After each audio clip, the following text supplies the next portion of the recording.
Isang abandonadong hand grenade ang nadiskubre ng dalawang grade 5 students sa Antipolo Elementary School sa Zone 3 Barangay Antipolo, Minalabak, Camarines Sur nitong Martes. Ayon sa Minalabak MPS, magtatapon sana ng basura ang mga mag-aaral nang makita ng mga ito ang granada na kaagad naman ay pinaalam sa kanilang guro na siyang nag-report naman sa pulisya. Lumalabas naman sa investigasyon na isang uri ng fragmentation hand grenade M26 high explosive ang nakuhang pampasabog.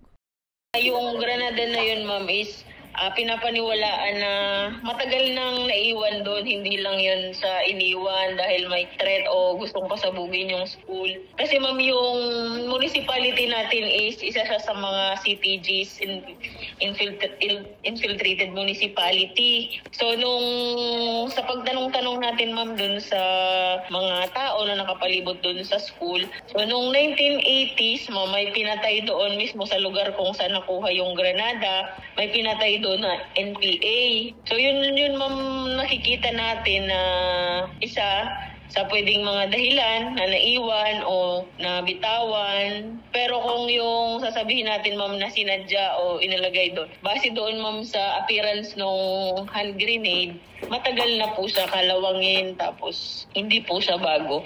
Kasi sabi naman nung ating PICO o yung provincial explosive, ang sabi nila is parang sa US pa, ma'am. US pa yung uri nung granada. Nagsagawa rin ng inspeksyon ng otoridad sa palibot ng paaralan para masiguro ang kaligtasan ng mga guro't mag-aaral. Bali, ma'am, after mag-ocular inspection investigation ng ating Provincial Explosive Ordnance and K9 Unit, may dala sila, ma'am, na aso na nagdi-detect kung meron bang naiwan na bomba o anumang klaseng pampasabog doon sa eskwelahan. So, bali, ma'am, yung ginawa nila is okay naman po at na-turn over na din, ma'am, sa atin na okay na, ma'am, yung school at wala na pong na-detect na anuman na pampasabog doon.